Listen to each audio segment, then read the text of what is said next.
Hi, my name is Derek. Welcome to Viable Cupping. This first video I've ever made for the page is all about teaching the tools I use along with the types of cups and the amount of depth for each cup. First thing we use is coconut oil.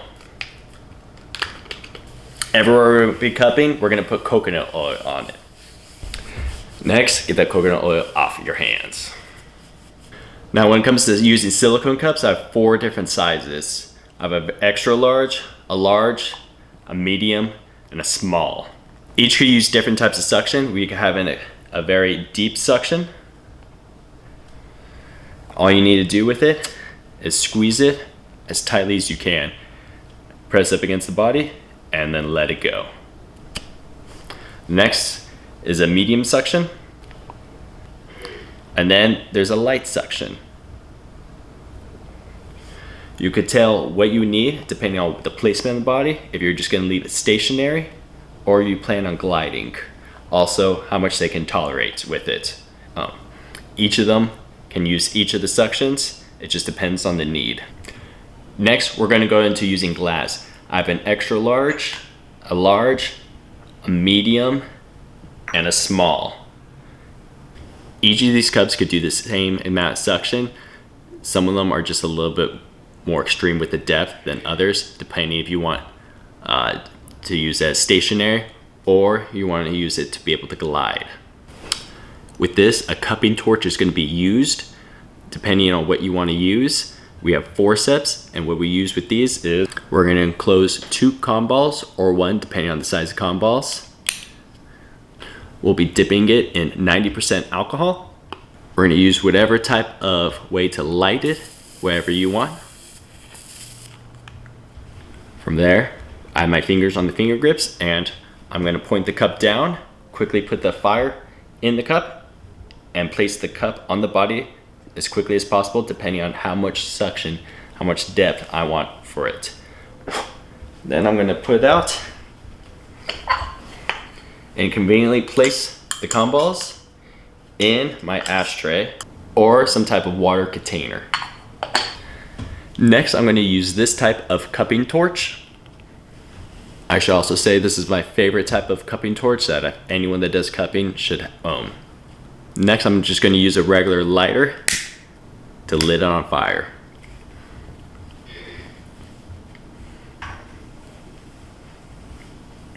And from here, I'm going to give it a deep suction. This one, I'm going to give it a light suction. As you see, I waited a little bit of time. I didn't put it on as quickly as possible to get the suction. This one, I'm just going to do a little bit of a light suction.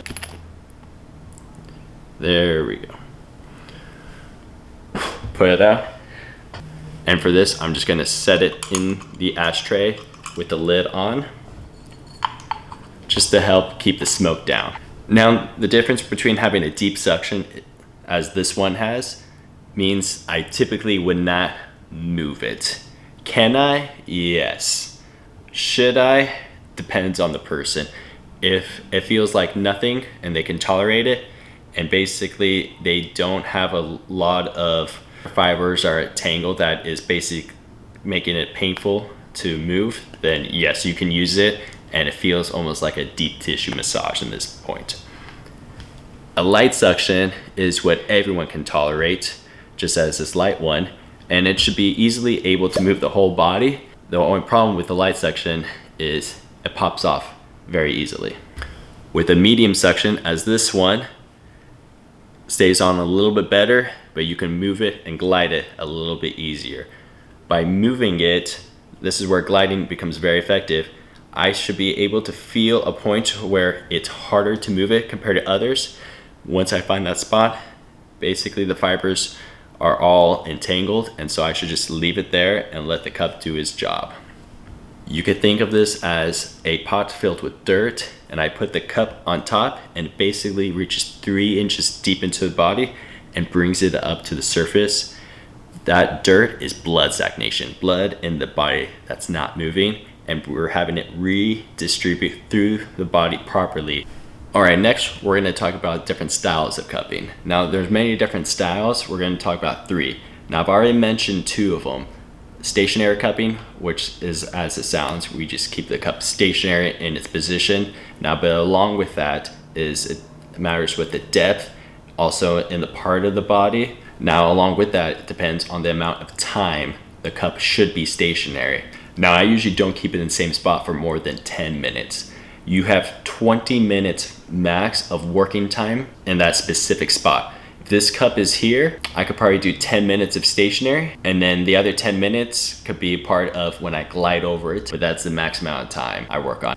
Stationary could be only necessary for up to a minute, to some people to 2-3 minutes, 10 minutes. If you work on yourself, you probably do 10 minutes. When should you move it? Kind of depends. One factor is by just looking at it. You should always use see-through cups, nothing that is transparent. You need to be able to see through it. If it's really dark, you're gonna want to move it. You don't want it to end up being a bruise at some point. All the horror pictures you probably see of cupping, a lot of them have to do with just being stationary for too long. The next thing with gliding, it's best to do a medium to light suction. Deep suction really depends. Typically on anyone's first session, I don't do deep suction until their body is more used to it. I will show you what it looks like with the deep cupping. This is someone I've done cupping with, and they don't seem too bad. It works a little better with silicone, as you can go through the muscles over the spine, and the joints a little bit easier compared to glass where you need a flat surface. But this next thing I want to show is called flash cupping. All right, next, I'm gonna relight the torch on fire. Quickly, I'm gonna put the flame in the glass cup and bring it right back out. Repeatedly to increase the blood flow to those specific areas. It's basically a shock to the body. Now, the next thing I should point out by using forceps and the cotton ball is if you look close enough,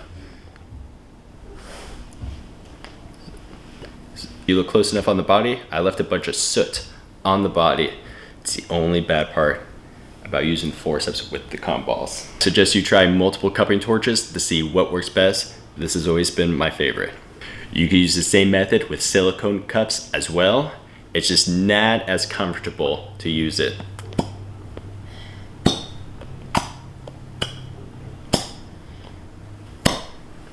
Not as comfortable as using glass. So I typically never use it with silicone. Want to know more? Please subscribe and comment what else you want to see. Good job. Now I'll just do some regular cupping on you.